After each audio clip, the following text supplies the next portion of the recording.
Assalamu alaikum students. Today we are going to start our fourth chapter that is related to test construction.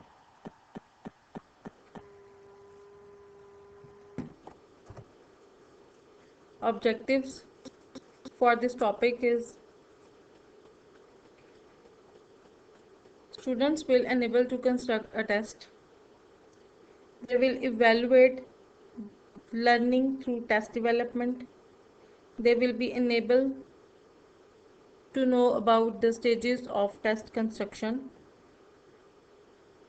The content which we will discuss in this lecture would be test, process of test administration. Test construction should intend to answer what type of questions, and principles of test construction. Why is there a need to study test construction?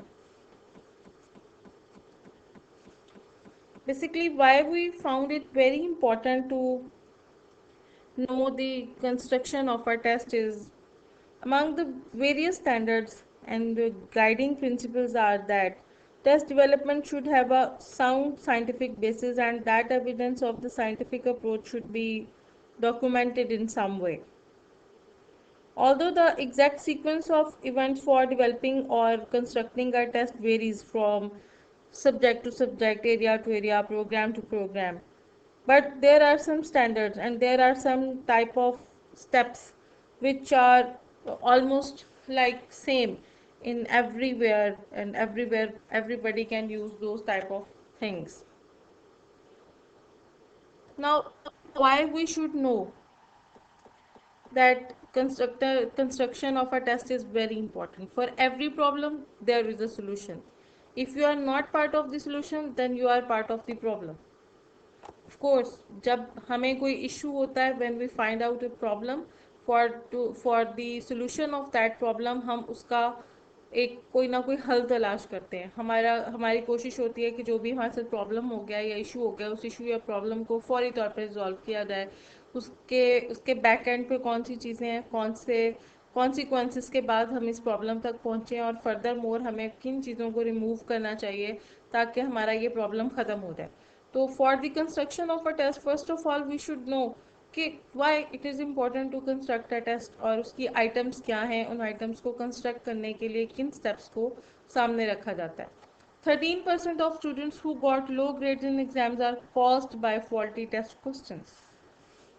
For teacher education, test construction for the teachers and for upcoming teachers is very important, because हमारे exams में 13% students fail हो जाते हैं because उनको जो question है वो question ही ठीक से कंस्ट्रक्ट किया हुआ नहीं मिलता. तो क्वेश्चन की कंस्ट्रक्शन और आइटम की कंस्ट्रक्शन बहुत इम्पॉर्टेंट है एग्जाम्स में और बच्चों की अचीवमेंट को चेक करने में. The evaluation of pupils' progress is a major aspect of the teacher's job. Now we will think कि अगर इतने इश्यूज हैं, क्वेश्चंस की वजह से इतने प्रॉब्लम्स आ रहे हैं, तो फिर हम स्टूडेंट की वैल्यूएशन को चेक ही नहीं करते.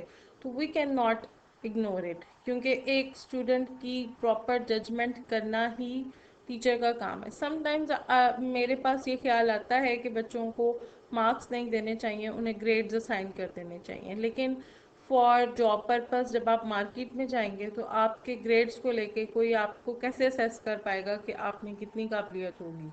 तो डेफिनेटली उसके लिए हमने कुछ इंडिकेटर्स रखे हैं कि स्टूडेंट्स के ग्रेड्स, उनके मेरिट्स, इंडिकेटर्स की वजह से स्टूडेंट की लाइवलीहुड, उसकी फ्यूचर जो है वो सब चीज़ें उसके ऊपर डिपेंड करती हैं. Old belief about teaching education is a process where the notes of the teachers or the content in the books are transferred to the notebooks of the students without understanding them. Yes, we were the generation जिसको कुछ समझ नहीं आती थी, but teachers always try to in the classes के please ये जो board पे लिख रहे हैं इसको नोटबुक्स पे उतारें. तो all time we try to कि जब एग्जाम्स आएंगे तो हम रोट मेमोराइजेशन की तरफ जाते थे. There was no comprehension, there was no nothing sort of knowledge, सिर्फ information थी which we all were gaining at that time. But now realize होता है कि वो time क्या था. But now the things are getting changed. As you know that we are coming towards the flipped classrooms. Teachers are coming in the classes and they give you freedom to speak with them. They give you freedom to discuss everything with them, and even in your presentations you can discuss your issues, your problems, and what kind of data you are getting. You can discuss via your presentation with your teachers. Now, what is testing? A test is a sample of behavior, products, answers और performances for a particular domain. किसी एक ख़ास domain को लेके उस पे उस product के बारे में आप क्या सोचते हैं, आपकी क्या परफॉर्मेंसेस हैं, आपका कैसा बिहेवियर है, आपके कैसे क्वेश्चंस के आंसर्स हैं, इन चीज़ों को चेक करना टेस्टिंग कहलाता है। It is a systematic method of eliciting performance which is indeed to be the basis for some sort of decision making. After getting your performance, the teacher will decide that you are going to sit in your next class और further आपको fail करके आपकी वापस class में भेज दिया जाए। A test will predict performance levels and the learner will somehow reconstruct its part in meaningful situations when necessary. और टेस्ट में एक स्टूडेंट अपना बेस्ट देने की कोशिश करता है, he want to perform his best, कि ताकि वो अपने टीचर को इंस्पायर कर सके और वो अपने नेक्स्ट लेवल तक एक कॉन्फिडेंस के साथ जो है वो जा सके। Testing is generally concerned with turning performance into numbers. Your performances will get marks for you. आपकी परफॉर्मेंस को 10 में से कितना रेट किया जा सकता है, 100 में से कितना रेट किया जाता है। तो actually testing means to give the marks to your performance, to your characteristics, and to your abilities. Basically, what are tests for? हम tests को डिज़ाइन क्यों करते हैं? What are the basic reasons behind creating the tests? First of all, inform learners and teachers of the strengths and weaknesses of the performance. First of all, to get knowledge about the strengths and weakness of the student, teacher will arrange a test. And after getting the scores of the test and after checking the test, teacher will get the weaknesses or and the strength points of a student. He will communicate with the student, he want to discuss it with the student, and will try to encourage him and will try to boost him to get through from his weaknesses. Motivate learners to review or consolidate specific material. Of course, teacher will find out his weaknesses, then teacher will boost him, teacher will encourage him, and teacher will motivate him to get through उस चीज़ से निकलने के लिए, और उसको specific material जो है जो वो इकट्ठा करे और उस स्पेसिफिक मटेरियल से गुजर के अपनी वीकनेसेस को ख़त्म करे और अपने आप को स्ट्रॉन्ग करे। Guide the planning development of the ongoing teaching process. Of course जो हमारा टीचिंग प्रोसेस है उसके लिए डेवलपमेंट देखना, उसमें फॉर्मेशन देखना, एक स्टूडेंट को किस किस्म की फॉर्मेशन की ज़रूरत है, उसके बिहेवियर को कितना मॉडिफाई करने की ज़रूरत है, उसे कितनी गाइडलाइंस की ज़रूरत है, इस चीज़ के लिए टेस्टिंग की जाती है। Create a sense of accomplishment, determine if the objective have been achieved. You know, जब हम पेपर चेक करते हैं और क्लास के 50 स्टूडेंट्स में से एटलीस्ट 40 स्टूडेंट्स के नंबर बहुत अच्छे आते हैं, एक्सपेक्टेशंस के मुताबिक आते हैं, तो टीचर्स को बहुत खुशी महसूस होती है। वी फील समटाइम्स लाइक कि हमने पता नहीं क्या अचीव कर लिया है, क्योंकि it's a sense of dignity कि आपका स्टूडेंट आपकी बात को समझता है, वो फॉलो करता है, वो उसकी लिसनिंग ऐसी है, वो इतना कैपेबल है कि जो चीज़ें आप उसे सिखाने की कोशिश कर रहे हैं वो उनको सीख रहा है, और आप अपने ऑब्जेक्टिव्स को वन बाय वन करके हासिल करते जा रहे हैं। Encourage improvement. Test are for the encouragement of the improvement of the students. After getting the high scores, teacher will motivate him more, teacher will of course उसको एक अच्छी जो उसकी रिवॉर्ड्स हैं वो देगा, उसे पॉजिटिव रिवॉर्ड पे करेगा, जिससे स्टूडेंट मज़ीद इंकरेज होता है और वो अपनी इम्प्रूवमेंट को एनहेंस करने की कोशिश करता है। Now, what are the barriers in the test construction? What sort of things are there जो कि टेस्ट कंस्ट्रक्शन के लिए प्रॉब्लमेटिक हैं, जिनको टेस्ट कंस्ट्रक्शन में बहुत ज़्यादा प्रॉब्लमेटिक कंसीडर किया जाता है? तो now there are almost review of 8 people what they are thinking about the tests are. First of all, some people said that tests are sometimes test barrier is confusing statements. In I think in our discussion in second chapter, मैंने आपको कुछ इसके reviews बताए थे कि जब आप test construct करते हैं तो उसकी टिप्स क्या होती हैं, तो उसमें ये भी हमने डिस्कस किया था कि जब एक आइटम को हम कंस्ट्रक्ट करते हैं तो उस आइटम की कंस्ट्रक्शन में जो स्टेटमेंट रखी जाती है उस स्टेटमेंट को बहुत प्रिसाइज, बहुत क्लियरली लिखा जाता है, उसको एम्बिगुअस नहीं किया जाता ताकि स्टूडेंट उस स्टेटमेंट को या उस टर्म को पढ़ के कंफ्यूज ना हो जाए।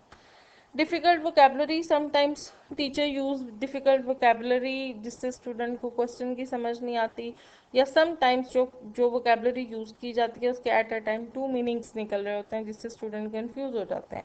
एक्सेसिव वर्डीनेस, ज़रूरत से ज़्यादा लंबा क्वेश्चन जिसमें 5 6 7 8 लाइन्स में एक क्वेश्चन दे दिया जाए और अभी स्टार्ट से एंड तक पढ़ते पढ़ते स्टूडेंट को उस क्वेश्चन की समझ ना आए, तो एक्सेसिव वर्डीनेस की वजह से भी स्टूडेंट्स जो हैं वो एक टेस्ट को सही से समझ नहीं पाते और ये भी टीचर्स के लिए एक प्रॉब्लम होती है।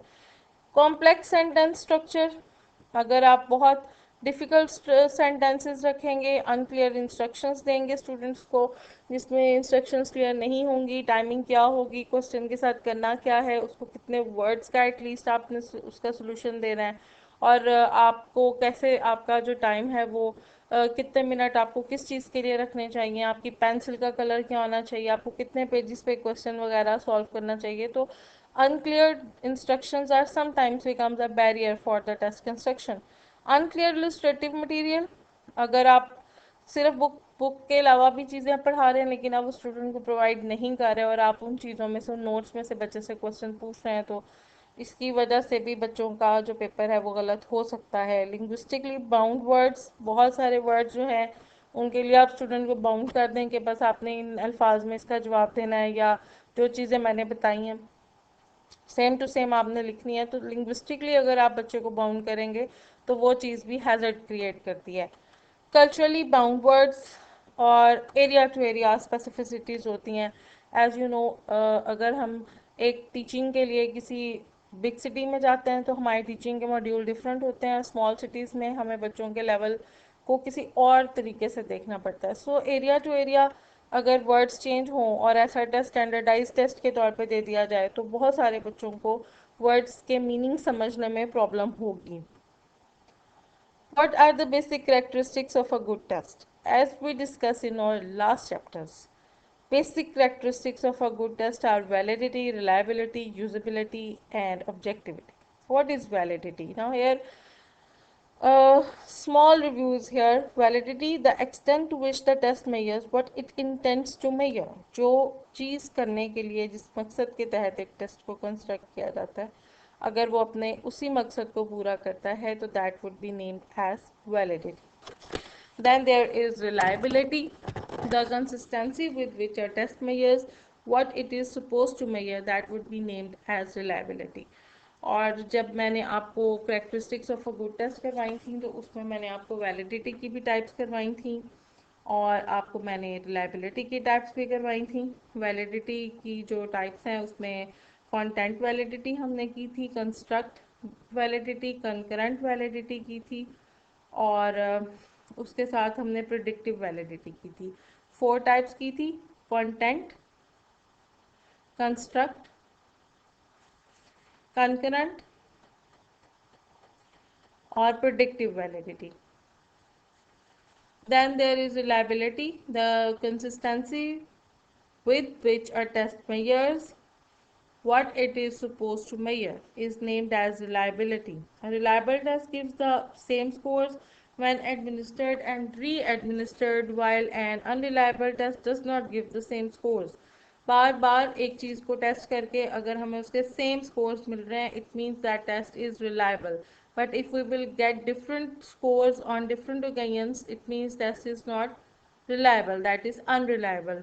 रिलायबिलिटी की जो टाइप्स थी उसमें हमने टेस्ट रिटेस्ट रिलायबिलिटी थी, इक्विवेलेंट फॉर्म रिलायबिलिटी थी, स्प्लिट हाफ रिलायबिलिटी थी एंड क्यूडर रिचर्डसन रिलायबिलिटी थी. 4 types of reliability, 4 types of validity and 4 types of reliability.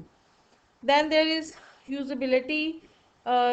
The test can be administered with ease, clarity and uniformity. It is the basic characteristic that इसमें time for administration, ease for administration और scoring के point of view से हमने इसको discuss किया था. that the shorter tests are favored, but they have low reliability. A safe procedure is to allot as much time as is necessary to obtain valid and reliable results. So sometimes somewhere between 20 to 60 minutes of testing time is probably a fairly good timing. And from the ease of administration, it means that directions should be from simple to difficult, और जो उसमें आपका time है वो suitable होना चाहिए, और जो कॉम्प्लिकेशंस एंड डायरेक्शंस की वो ख़त्म होनी चाहिए. नाउ हमने देखा why we are going to construct a test. Test construct करने का डिफरेंट पर्पस क्या होता है, टेस्ट को कंस्ट्रक्ट करने में हमें कौन कौन से बैरियर्स मिलते हैं, और उसके बाद हमने एक अच्छे टेस्ट की जो करेक्टरिस्टिक्स हैं वो देखी. ये बेसिकली एक ओवरव्यू था. From starting the test construction एक मैंने आपको ओवरव्यू दिया है. To be able to prepare a good test, one has to have a mastery of the subject matter, knowledge of the student to be tested, skill in verbal expression, and the use of different test format. एक अच्छा test prepare करने के लिए और एक good taste को prepare करने के लिए teacher should have subject mastery. उसको स्टूडेंट का जो लेवल है अंडरस्टैंडिंग का उसके बारे में पता होना चाहिए. टीचर को अपनी वर्बल और अपनी रिटन कम्युनिकेशंस जो हैं उसके ऊपर इम्प्रूव बहुत ज़्यादा गिरफ्त होनी चाहिए, और उसको डिफरेंट टेस्टिंग फॉर्मेट्स और डिफरेंट तरह के टूल्स यूज़ करने के बारे में पता होना चाहिए. What is the process of test administration. Test administration का प्रोसेस क्या है. एक टेस्ट को कंस्ट्रक्ट करने से पहले जो उसकी कंस्ट्रक्शन है उसमें कौन कौन सी चीज़ें हमारे पास आ जाती हैं. First of all statement of goals and objectives. जो भी आपके गोल्स या ऑब्जेक्टिव थे किसी टॉपिक को लेके सबसे पहले हम वो देखेंगे. Then content outline. जो भी कंटेंट आउटलाइन थी जो हमें एक करिकुलम के लिए दी गई उसके साथ चेक करेंगे कि जो हमारे स्टेटमेंट ऑफ गोल्स हैं कंटेंट आउटलाइन उसके मुताबिक डिज़ाइन हुई है या नहीं. देन हम टेबल ऑफ स्पेसिफिकेशन तैयार करेंगे. कंटेंट आउटलाइन के मुताबिक हमारा टेबल ऑफ स्पेसिफिकेशन होगा जिसमें हम ये देखेंगे कि हमने कौन सा करिकुलम पढ़ाया है, और करिकुलम के पहले चैप्टर में से हम नॉलेज कंप्रीहेंशन वगैरह में से कितना कितना पार्ट जो है वो ऐड करेंगे. फिर हम अपनी आइटम सिलेक्शन करेंगे कि आइटम सिलेक्शन में हमें कौन कौन सी चीज़ें इंपॉर्टेंट लग रही हैं, डेफिनेशंस कौन सी इंपॉर्टेंट हैं, कौन सी चीज़ों की लिस्ट बनवानी है, कौन सी चीज़ों की डिटेल पूछनी है. देन हम आइटम कंस्ट्रक्शन की तरफ चले जाएंगे कि आइटम कंस्ट्रक्शन के प्रोसीजर में कंपोजिशन ऑफ इंस्ट्रक्शन के बाद हम डेवलपमेंट ऑफ आंसर शीट. अगर हमें एमसीक्यूज देने हैं तो उसके लिए कितने पेपर्स हम स्टूडेंट को देंगे, उन्हीं पेपर्स के ऊपर स्टूडेंट आंसर शीट जो है वो उसके लिए एक्स्ट्रा रिक्वायर्ड नहीं होगी, बल्कि वो सेम पेपर पे हमें पेपर रिजॉल्व करके फॉर्म पेपर के ऊपर ही हमें वापस कर देगा. लेकिन अगर हम शॉर्ट क्वेश्चन या लॉन्ग क्वेश्चन शामिल कर रहे हैं तो पेपर की लेंथ के मुताबिक 20 मार्क्स, 50 मार्क्स और 100 मार्क्स के पेपर की लेंथ के मुताबिक हम आंसर शीट बनाएंगे कि उसमें कितने पेजेस की ज़रूरत पड़ेगी. कंस्ट्रक्शन ऑफ आंसर की, हम पेपर की जो आइटम कंस्ट्रक्शन करेंगे उसके साथ उनके जवाबों की भी एक की तैयार कर लेंगे, और फिर टेस्ट एडमिनिस्टर करेंगे, और फिर टेस्ट की रिवीजन. टेस्ट एडमिनिस्टर करने के बाद हम अगर टेस्ट के रिजल्ट्स ठीक आते हैं देन फाइन, अगर नहीं आते तो टेस्ट को रिवाइज करेंगे. Test construction should intend to answer. What type of answer जो हम रिक्वायर्ड होते हैं हमारी टेस्ट कंस्ट्रक्शन में. What kind of test is to be made, while it would be standardized, while it would be teacher made, or if that would be teacher made, then what type of question items would be the part of that test, that would be objective, that would be subjective, or if both type of test items we are going to include in the test, then how much weightage we will give to objective type and how much weightage we will assign to subjective type. What is the precise purpose, what is the basic purpose behind testing the students, what are the abilities are to be tested. We are going to test their rote memorization, we are going to test their knowledge, we are going to test their comprehension, their application, or their quality of analyzing the things. How detailed and how accurate the results must be. अब यहाँ हम we are going to set on norm, कितना हमें result student से चाहिए और कितने result वाले स्टूडेंट को we will consider a pass person और we will consider a failure. What constraints are set by unavailability of expertise, facilities, time of construction, administration, and scoring? And what will take the test? Who will take the test? कौन होगा जो test लेगा, कितने लोगों की जरूरत पड़ेगी? Obviously for the sitting of 50 students we need at least 2 teachers for their supervision. What is the scope of the test? जो भी टेस्ट हम लेंगे उसका पर्पस क्या होगा? What would be the scope of that test? Now there are some principles of test construction. When we will construct our test, we have to follow these principles. First of all, measure all instructional objectives. जितने भी आपका जितना भी आपका content या curriculum है, try to कि आपके सारे ऑब्जेक्टिव्स उसके अंदर हों शामिल, और आपने सारे अपने करिकुलम को मद्देनज़र रख के ऑब्जेक्टिव्स बनाए हों. So when we are going to design और कंस्ट्रक्ट आवर टेस्ट, तो वी विल ट्राई टू कि हम अपने सारे ऑब्जेक्टिव्स को कवर करें, सारे करिकुलम को कवर करें, ताकि हम स्टूडेंट की कंप्लीट आउटकम्स को चेक कर सकें. So objectives that are communicated and imparted to the student, designed as an operational control to guide the learning sequences and experiences, harmonious to the teacher's instructional objective. Cover all learning tasks, measures and representative part of learning tasks. जितनी भी चीज़ें, all type of activities, all type of lessons, all type of presentations, that all should be, जो भी आपने classroom setting में teaching learning process में student के साथ डिस्कस किया या उसकी लर्निंग का हिस्सा रहा है, उस सब को चेक किया जाए पेपर के थ्रू और टेस्टिंग के through. Appropriate testing strategies or items which appraise the specific learning outcomes, measurement or tests based on domain of learning. If we are going to test simple learning outcomes, तो फिर उसके लिए जो items हैं या strategies हैं उनको simple learning outcomes को चेक करने के लिए बनाएं. और अगर आपने कॉम्प्लेक्स लर्निंग आउटकम्स चेक करनी है, तो फिर हम अपनी आइटम्स और अपना पेपर जो है वो कॉम्प्लेक्स लर्निंग आउटकम्स को चेक करने के लिए बनाएंगे. Make test valid and reliable. Before administering the test, test items should be checked, and उसकी वैलिडिटी और रिलायबिलिटी को चेक करने के लिए उसके ऊपर कोई ना कोई हमें स्टैटिस्टिकल एनालिसिस करना चाहिए, और उसके साथ हमें उसकी प्री टेस्टिंग कर लेनी चाहिए. A test will be reliable when it produces dependent, consistent, and accurate scores. Valid when it measures what it's supposed to measure, or what its purpose is. उसको वही चीज़ करे जिसको वो बना चेक करने के लिए बनाया गया है. Test which are written clearly and unambiguous are reliable, और जिसके अंदर किसी किस्म की कोई कन्फ्यूजन ना हो, उनको रिलायबल कंसीडर किया जाता है. Use tests to improve learning. Tests are not only on an assessment, but also it is a learning experience. Going over the test items may help teachers to reattach missed items, discussion and clarifications over the right choice with further learning. सो जितनी भी आपने student की testing करनी है, उसका purpose ये है कि आप स्टूडेंट की लर्निंग को इम्प्रूव करें.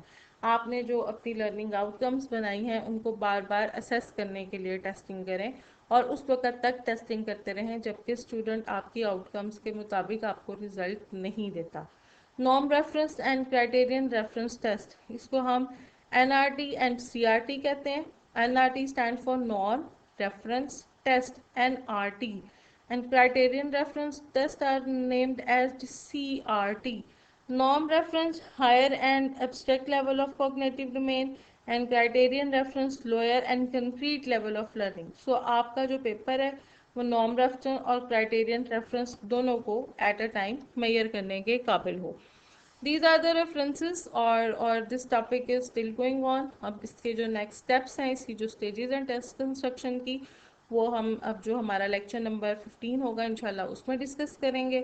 यहाँ सिर्फ आपको एक ओवरव्यू दिया है कि टेस्ट एक्चुअली होता क्या है, और टेस्ट के लिए हमारे पास कौन से प्रिंसिपल्स होते हैं, और टेस्टिंग करते हुए हमें किन सवालों को मद्देनज़र रखना चाहिए और कौन सी चीज़ों को निगलेक्ट करना चाहिए. Thank you.